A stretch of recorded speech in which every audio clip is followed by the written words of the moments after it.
We are coming on the air with that emotional and dramatic testimony from Alec Murdaugh in the so-called double murder trial of the century.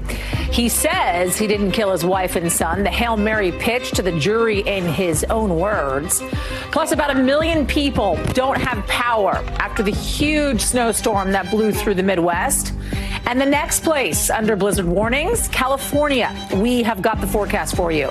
Then we are live in Ohio, where folks in East Palestine are furious about that toxic train derailment.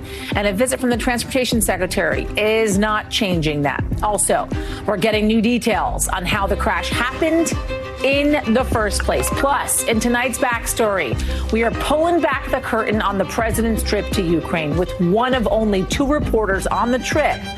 The top secret preparations. Hey, everybody, I'm Yasmin in for Hallie. And right now, the state is questioning former South Carolina attorney Alec Murdaugh, who's now going on 7 hours of incredibly dramatic testimony and a ton of emotion. It is Murdaugh's incredibly risky and last-ditch effort, really, to convince a jury that he is not the person who killed his wife and son back in June of 2021. And Murdaugh could not have been more blunt when asked by his attorney. Listen to this. Did you shoot a .300 blackout into her head, causing her death? Mr. Griffin, I didn't shoot my wife or my son anytime, ever. All right, so Murdaugh's got 2 goals here, right? First, he wants to answer some of those questions only he can answer. Why only him? Because there weren't witnesses, and police have not found a murder weapon as of yet. And he's denied the killings. He's also admitting that he lied to police a lot. But once I lied, I continued to lie. Yes, sir. Why?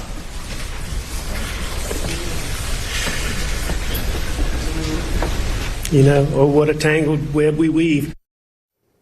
So here's the bigger goal here, though. Murdaugh wants to show the jury that he's a human being. You see him tearing up here, right? Prosecutors, they've made him out to be this complete con man, but Murdaugh is trying to show he's a family man who has struggled with drug addiction, that deeply cared about his wife and son. Watch this moment. I would never hurt Mac. I love doing anything with Pawpaw. It was an absolute delight that I love him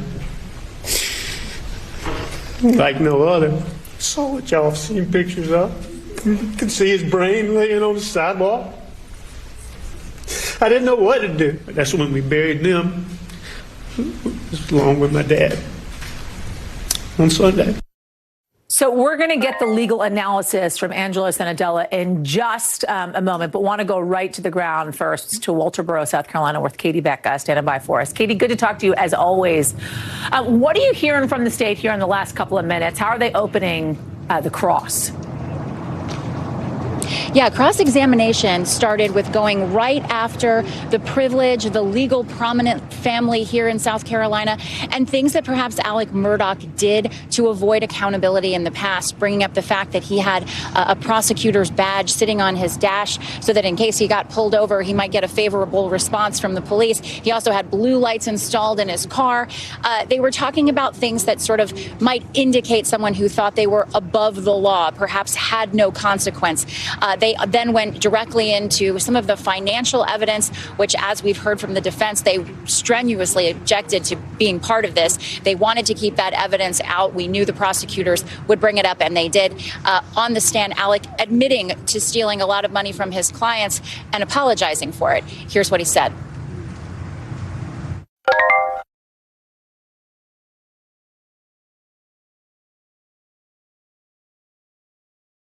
I can say I did wrong.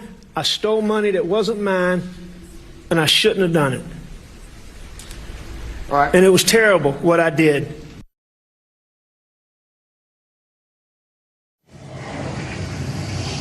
The jury has been paying very careful attention today to all of this testimony. We've heard a lot of testimony over the course of 5 weeks, some of it very heavy, very financial, and you can see the jury sort of losing interest. Not today. They have been razor focused on every word that Alec Murdaugh has uttered. So here's the thing, Katie, as I kind of walked folks through before coming to you, Murdaugh and his defense obviously really wanted to get ahead of some of the questions here, asking Murdaugh specifically about some of those financial issues which they address, and then also talking about this alleged suicide for hire plot. Walk us through some of that if you can. Yeah, I think the strategy here from Murdaugh's defense is those hard questions better to come from us than to come from prosecutors. It gives Murdaugh a trial run at answering them, and it tells the jury we're not afraid of these questions. He's able to speak to them head on and apologize for them. So I think that is on purpose, that he's already sort of breached a lot of these issues before cross-examination. But the roadside suicide plot, a very complicated twist in all of this. Murdaugh, claiming that he had hired someone to kill him on the side of the road so that his surviving son would get his insurance policy. They talked about that on the stand briefly, too, again, expressing some remorse. Here's what Murdaugh had to say. What was the end goal that you wanted to accomplish? I meant for him to shoot me so I'd be gone. And why did you want to be gone? I mean, I knew all this was coming to a head. I knew how humiliating it was going to be for my son. Now, keep in mind that roadside shooting happened 3 months after these murders. The defense has argued that it's irrelevant to the case because these were things that happened so much further down the road. Prosecutors arguing it all goes to that motive, that cloud of suspicion that was closing in on him and his desperate actions because of it. Katie back for us. Thank you, Katie. Appreciate it. Want to bring in now a legal analyst, Angela Cianadella, to talk more about this. Angela, let's talk through some of this stuff. This guy's a former prosecutor, right? Long-time attorney. He knew what he was doing up in that stand. And the real kind of goal here was to humanize him amidst it all. Did he accomplish his goal so far in the 7+ hours of testimony you've been seeing? Yasmin, I actually think that he proved himself to be more unrelatable than ever. So let's say one juror on that pool has a brother or a friend who has an opioid addiction and so tends to sympathize. Well, did that person then also do this crazy hire for a murder plot? Like, everything just suspends disbelief. The more you talk, the more he says things, the more unrelatable he becomes. Those tears are practiced, I believe, and I think the jury would see that as well. So you think he did himself a disservice by testifying? I think his testimony is like the greatest gift to the prosecution, because to start off with, the prosecution didn't even necessarily have a strong case. They had no murder weapon. They had no eyewitnesses. They had no cameras. All they had was his credibility, his alibi, him getting up there being grilled on whether or not he took money from a teenager in the past, like we just saw. What his extent of his financial crimes are is just really bad for his side. Let's talk about his admitting about how he repeatedly lied over and over again, and how this could feasibly have been a tactic as well. Let's listen to that, and then we'll talk. As my addiction evolved over time, I would get in these situations or circumstances where I would get paranoid thinking. So, I mean, when he goes down this road, right, of admitting that he has lied repeatedly, this is kind of the former prosecutor, right, the former attorney essentially saying, listen, I'm being honest up here. This is me telling the truth, but I'm also telling you the truth about the fact that I didn't murder my wife and my child. That's their line of thought, right, and kind of tactic and going about it this way. What do you make of it, and how could this feasibly hurt him? What I make of that is that there was such a long period of time during which he could have come forward. So what is his claim here? It's that he was in this drug-addled paranoia, and that's why he lied at that moment. Well, guess what? That was like 2 years ago. He could have come forth at any point and clarified this. The fact that he's only clarifying this now when he's on the stand, because both prosecution and defense witnesses have ID'd his name on that video, shows him to be, frankly, a liar. What do prosecutors need to accomplish in the cross?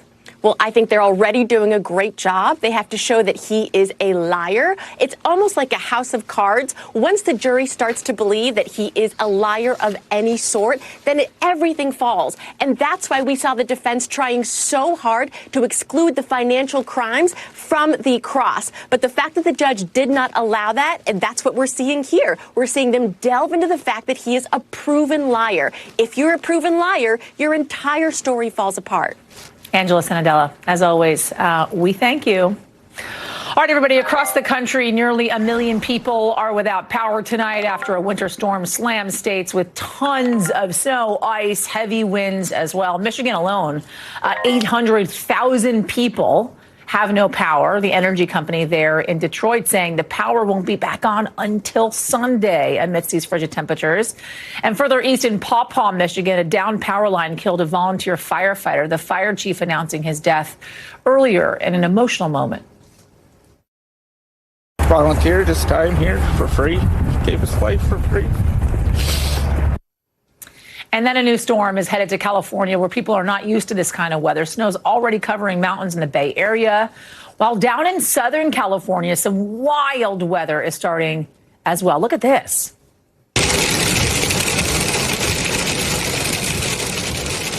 That is hail coming down near a beach in Orange County. And then tomorrow morning, San Bernardino County mountains will get their first blizzard warning ever, and LA County's first in over 3 decades. The Weather Service says travel will be very difficult to almost impossible because of heavy snow and winds as well. We have Bill Karen standing by for us with a look at what's to come. But first, want to go to Nyala Charles, who's still out there in Minneapolis. Nyala, thanks for joining us on this. Appreciate it. So we know the snow has stopped right about now, right? But there's a lot of it, and there's still some concern. Talk us through it.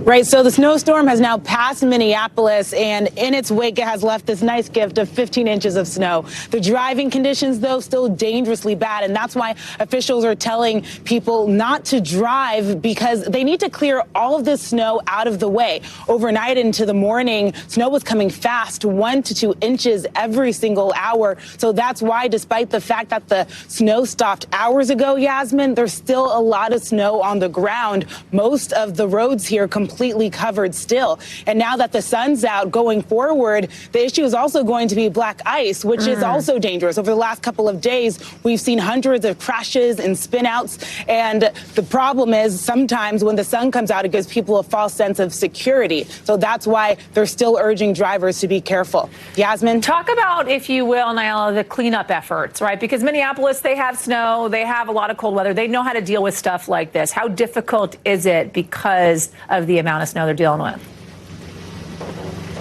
Well, you're right. People here in Minnesota and, of course, in Minneapolis know how to deal with snow. It's a way of life for them. They pride themselves on being Minnesota tough and getting through these Minnesota winters. So for them, they do know what to do. Yesterday, when I was talking to the people who were here, once it was 5 inches, they were a little reluctant to stop any plans. A lot of businesses were still open. But now that it has surpassed that since yesterday, a lot of Minnesotans staying home today and staying out of these roads. Yasmin? All right, Nyala, thank you so much. We appreciate it. Want to bring in Bill Cairns now. What is going on, Bill? I mean, you say... Where? I mean, there's something crazy going on almost everywhere. When you look at Southern California... I saw palm trees and snow today. Kids going outside. Wow. They don't normally see snowflakes, and they were like, wow. Yeah, so. It's unbelievable. Yeah, I can start in many areas, but let's start with where Nyala was in Minneapolis. So if you remember back, the forecast at its worst was saying approximately 20 inches. They got 13. So it's not like it didn't snow, but it wasn't as bad as it could have been. Salt Lake City was 17. And how about Portland, Oregon? So their forecast was for maybe a slushy inch of snow.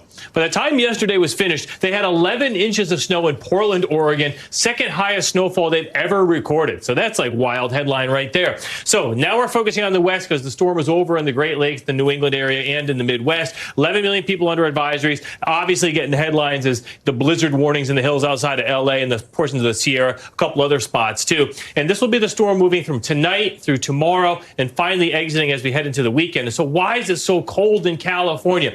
Most storms come from off the ocean. This is diving straight down from British Columbia. So the cold winds are coming down from the north. That's why the snow levels are so low. They're thinking that the Hollywood sign could possibly get snow as we go throughout tonight and tomorrow morning. So that would be pretty rare. So this is all areas of blue that show you where the snow is. Here's the snow in the mountains of just outside of L.A. So the blue shows you the snow. Other areas like downtown L.A. are going to get a ton of rain. We're probably going to have some mudslide issues and some flooding problems too. Of course, the snow will get the headlines because of the pictures and how rare it is. And this doesn't really end until Saturday. So rainfall is a problem. Some of the mountainous areas could get up to almost 10 inches of rain. So that's like a huge issue. Great for all the water problems, but you don't want it all at once. We don't want to have mudslides and debris flows and things like that. The winds will also be very high. That's why we have the blizzard warnings in place. So it's going to be quite a 24 or 48-hour period in Southern California. And then amidst all of this, we're also seeing some record highs. Like incredibly warm, high temperatures. So here's the juxtaposition. Here's the temperatures across the country. And right now, it's almost a 100-degree difference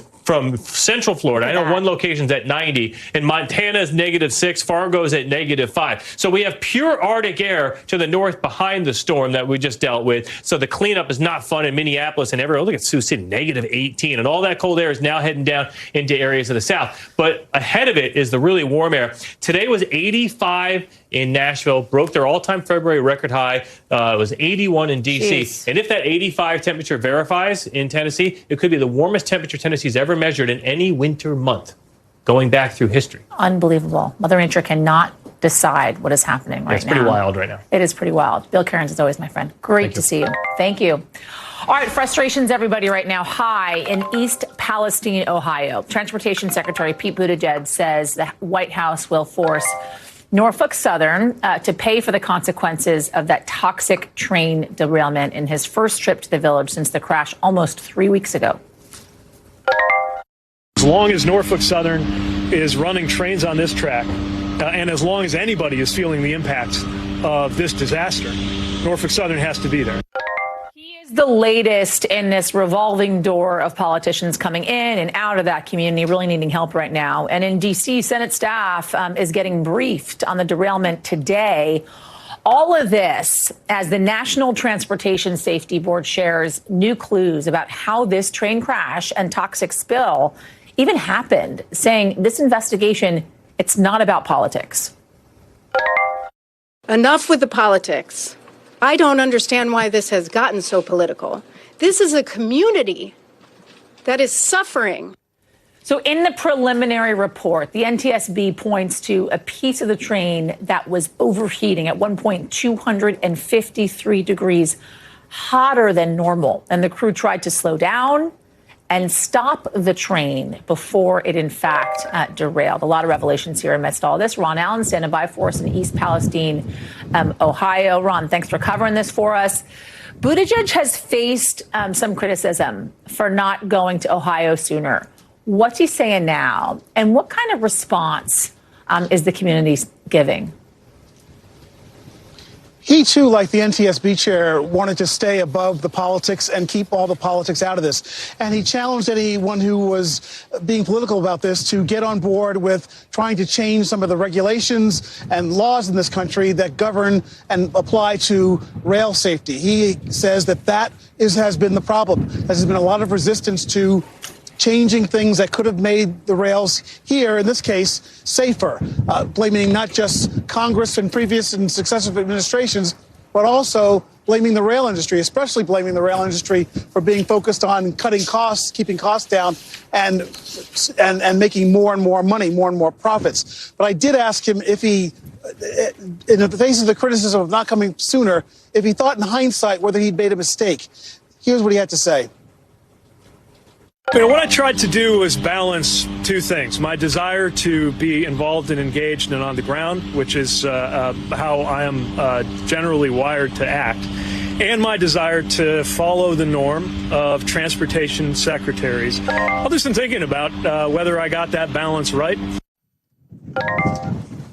He said he was trying to not step on the NTSB and the EPA, who were the federal agencies here, first. He described an emergency phase that was going on and now a new remediation long-term phase. Of course, people here just see this as one continuing disaster, and that's what they're focused on, not the politics. They're focused on trying to get this site cleaned up, make sure their air and water and soil are safe so they can get on with their lives, and very worried about that. So let's talk about that, Ron, if we can. The cleanup efforts and the effects on these folks' health. Can they feel any safer today than they did a few days ago amidst all this?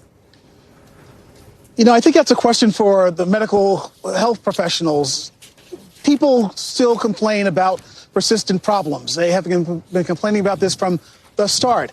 And there's a clinic set up. About 50 people went there yesterday, I believe it was, to go and and if not feeling symptoms, get a baseline done by medical professionals of various readings so that they can keep track of where their health is now and a year or 2, 5, 10 from now, because there's a lot of concern about that happening, about problems being delayed and coming on later on as things tend to die down here, as the attention tends to fade. So a lot of concern about the short term and the long term. Yeah, absolutely. Ron Allen for us. We thank you. Let's shift gears, everybody. Harvey Weinstein's prison term today now nearly double after a Los Angeles judge sentenced the disgraced film producer to 16 years in a rape conviction and rejected Weinstein's appeal for a new trial. Weinstein maintaining his innocence inside the courtroom, saying he, quote, never raped or sexually assaulted Jane Doe #1. That same woman telling the judge today, quote, everything changed after the defendant brutally assaulted me. There is no prison sentence long enough to undo the damage. This new sentence tacked on to the 23-year prison term Weinstein is already serving for rape and sexual assault here in New York. Steve Patterson is joining us now live from Los Angeles. Steve, walk us through it, if you will, what took place in the court today and why the judge, in fact, is rejecting Weinstein's appeal. Yeah, well, I mean, the biggest thing is obviously a 70-year-old man that you saw there in a wheelchair in very poor health, learning that he would essentially spend the rest of his natural life behind bars because of these two sentences. In court today, the biggest fireworks were, as you said, those two impact statements, one from the Jane Doe, the accuser of Weinstein, and then Weinstein himself. And according to what we've been hearing in court from the reporters that are sitting inside there, Jane Doe crying at listening to Weinstein try to defend himself one last time. This was a 2-month trial wrapped up in December, 10 days of deliberation ending in the sentencing today. There was an appeal, though. So to sort of frame you around this, we talk about Jane Doe 1 because there were actually 4 Jane Does that were a part of this prosecution. It just turns out that there were 2 mistrials for Jane Does 2 through 4 and 1 that was an acquittal for Weinstein because there just wasn't enough evidence presented. But all it took is Jane Doe 1 and her accusations to get to where we are. So the defense was making a case that, in essence, there wasn't enough evidence presented, or some of it was mischaracterized by Jane Doe 1, that would lead them to call for a new trial. The judge looked at it, she rejected it, and what you see on screen now is what was the rest of what was said by Jane Doe 1 in court. She says, 10 years later, the effects of this rape are still raw and difficult to discuss. I have been carrying this weight, this trauma, this irrational belief that this was my fault. His selfish, disgusting actions have greatly impacted my life. Terrible words to hear. Certainly for people in court, it was rough to hear, but they also know that he'll be spending the next 23 years in New York and then 16 in LA for what he's accused of doing. Does that mean, essentially, Steve, that we're never going to see Weinstein in court again? It's done for him. I think, when I said he'd be spending the rest of his life behind bars, I think you should know that part of that may be to await for more litigation, because the courts in New York have agreed to his appeal to at least hear it for the 2020 crimes. So he'll be tried there. Those mistrials that I mentioned here, they may turn into retrials. So there's a huge chance that there is way more litigation to go before he serves those consecutive sentences. But once he does, if everything goes to chalk, it's those years in New York, followed by those years in Los Angeles, and then, the rest is history. Steve Patterson, we thank you.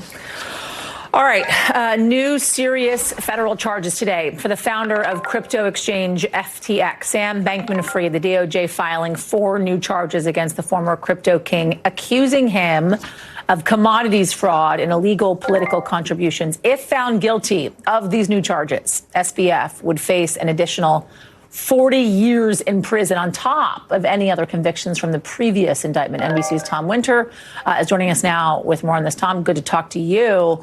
Break down for us, if you will, these new allegations that the Justice Department is making here.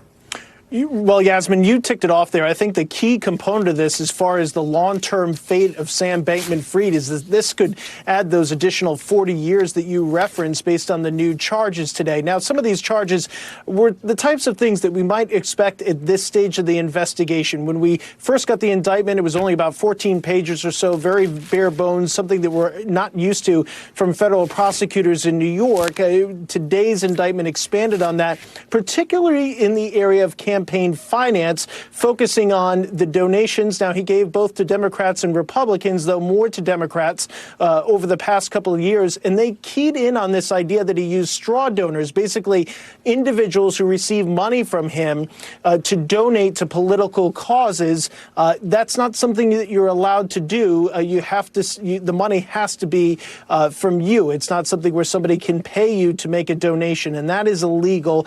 And that's what the government is alleging here. So we got more details about that today. How one individual, they said, look, you're going to be making a lot of woke expletive donations, but it's all transactional. We're just trying to get done what we want to get done. And ultimately, prosecutors say it was to curry favor with these politicians to get the right types of regulation for FTX to be able to really expand and grow their business in this field of cryptocurrency. Wonder if it's the right type of regulations or the lack thereof when it comes to regulations.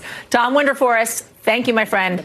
Coming up, everybody, we have got some breaking news we're following on Alec Baldwin, how the actor is pleading to involuntary manslaughter charges in that deadly Rush shooting. That's coming up next. Plus, there is more trouble for TikTok. We're going to explain what's going on coming up in 5 things. Stick with us.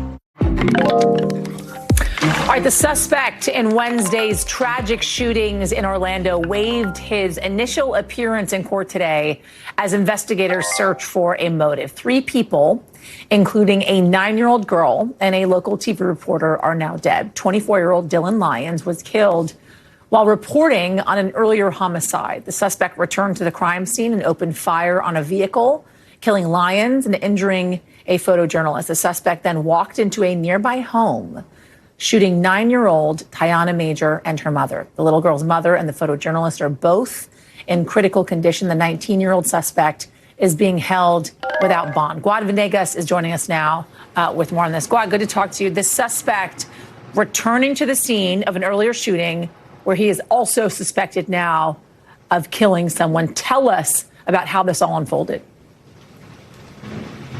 Yasmin, that's correct. That's what deputies said. So this all started, according to the Orange County Sheriff, it all started Wednesday morning when a woman identified as Natasha Augustine was killed. 38-year-old woman was killed at the scene. This was the first shooting, right? So deputies arrived. They did their investigation that morning and then left the area. And it was 5 hours after that that a news crew was covering that incident. And then they were attacked with gunfire. We know that in that news crew, there was the 24-year-old reporter Dylan Lyons and also the photographer Jesse Walden, who was wounded. Now, moments after that, the sheriff said the suspect moved on to a nearby home and shot a mother and then killed a 9-year-old girl. Moments later, deputies were able to track him down and arrest the suspect. So 3 different incidents taking part that began at 11 a.m. on Tuesday, on Wednesday, that is, and then ended later in the day after that last shooting, Yasmin. Guad, the accused killer, really long criminal history here. Tell us what you know about him. So the sheriff shared information on the suspect, as you mentioned, 19-year-old Keith Moses. He said he had a long criminal history that included gun charges, battery, assault, and other charges. Now, we know that the bulk of those charges took place when he was a minor. The sheriff also shared details on how he was arrested. He said that the deputies were able to arrive at the scene of that second shooting where the news crew was attacked. They spoke to witnesses, and it was the witnesses that told the officers which way to go, what the suspect was wearing, what he looked like, and then they were able to track him down moments later. The sheriff also said that when he was detained, they recovered a Glock 40 gun that when they touched it, it was still hot to the touch, indicating that the last fire or the last gunshot had just been fired before they were able to detain him, Yasmin. Guad Venegas for us. We thank you, Guad. All right, want to get you over to the 5 things our team thinks that you should know right about now. Number 1, disgraced musician R. Kelly was sentenced to 20 years in prison today for child sex crimes. He'll end up serving only 1 additional year behind bars, though. That's because the judge said Kelly would serve most of his new prison term at the same time as his previous 30-year sentence, which was handed down last year for racketeering and sex trafficking. Number 2, the EU is banning TikTok from official devices and employees' personal devices that have work-related apps on them. The European Commission says it's because of, quote, security concerns with the Chinese-owned app. It is the first time the Commission has banned its staff from using an app. Number 3, an 11-year-old girl in Cambodia has died from the bird flu. It is the country's first known human bird flu infection since 2014. According to health officials, most human cases happen because of direct contact with infected poultry. Number 4, are you getting good sleep? If so, a new study shows it can add years to your life. Researchers say the key is the quality of your sleep, and it is never too late to start. So we still have some time left.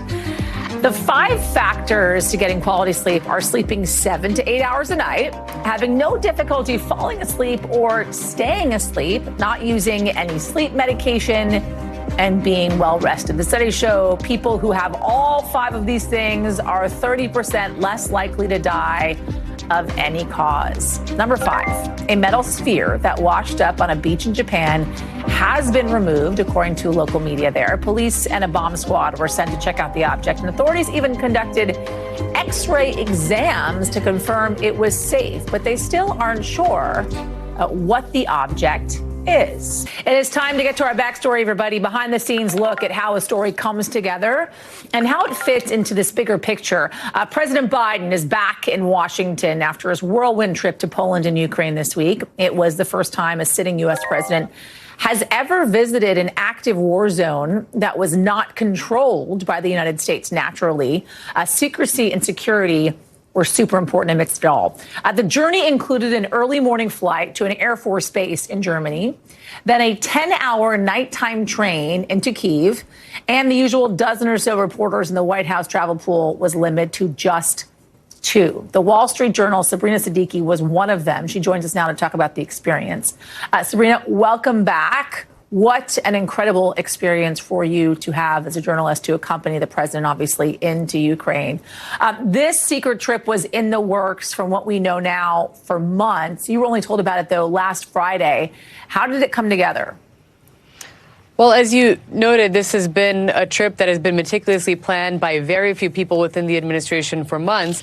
But when it comes to the 2 journalists, including myself, who accompanied President Biden for this trip, we got just over a day's notice and were summoned to the White House for a private meeting where we were told that the president is going to Kyiv.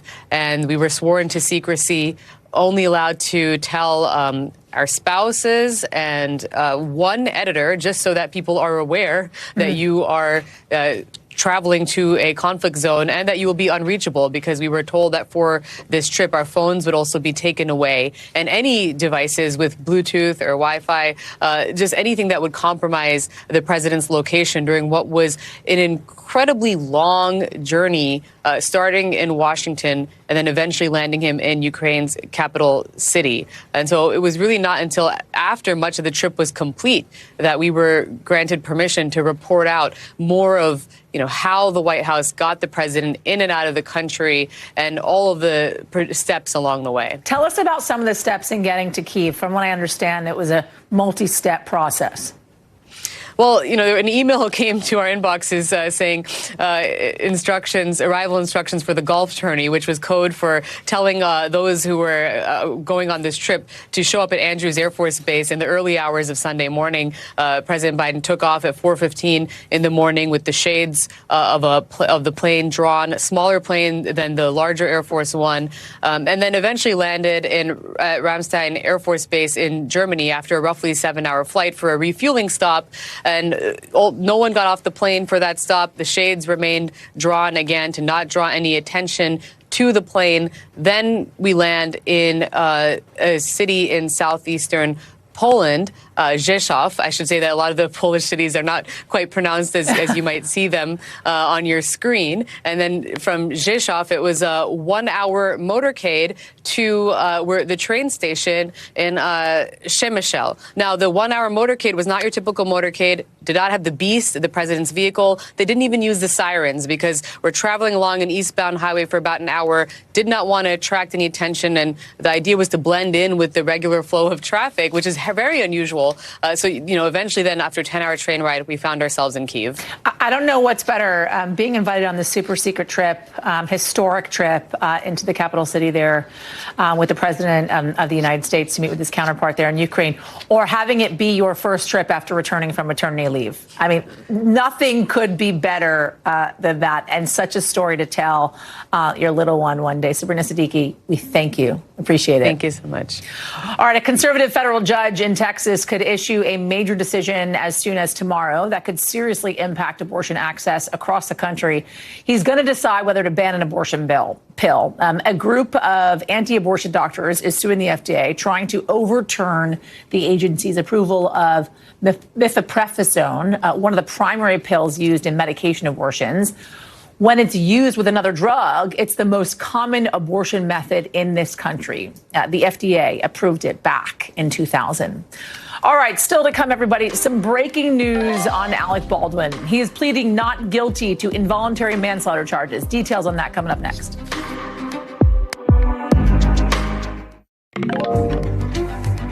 All right, some breaking news just coming into us. Actor Alec Baldwin is pleading not guilty to involuntary manslaughter charges. The actor and the weapons supervisor are accused of reckless behavior leading to the shooting death of Rust cinematographer Halyna Hutchins. In pleading not guilty, Baldwin waived his first court appearance in the case. That would have just been a preliminary hearing where his rights are explained to him.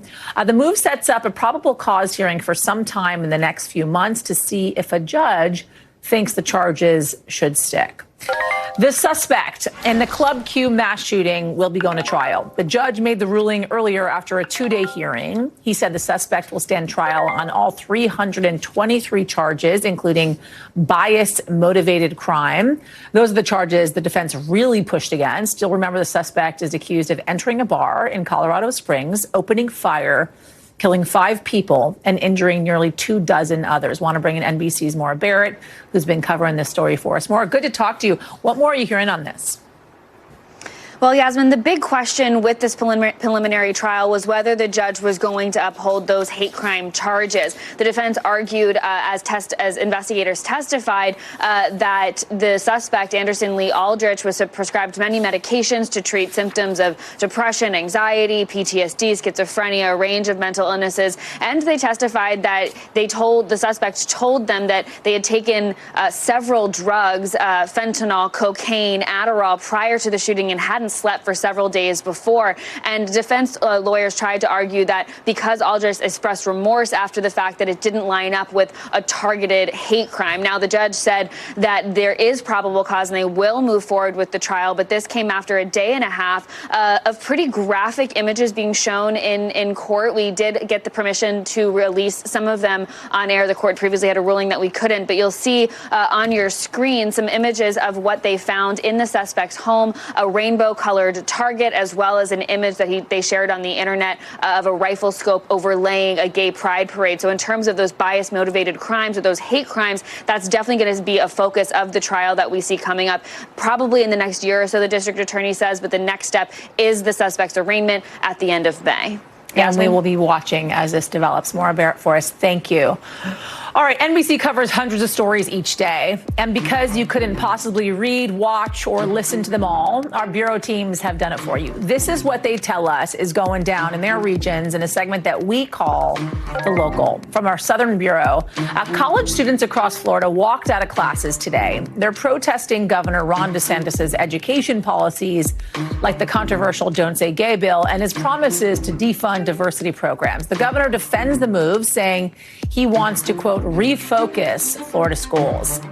From our D.C. Bureau, the FBI is teaming up with local police to figure out why 20 ATMs were found on the banks of a creek.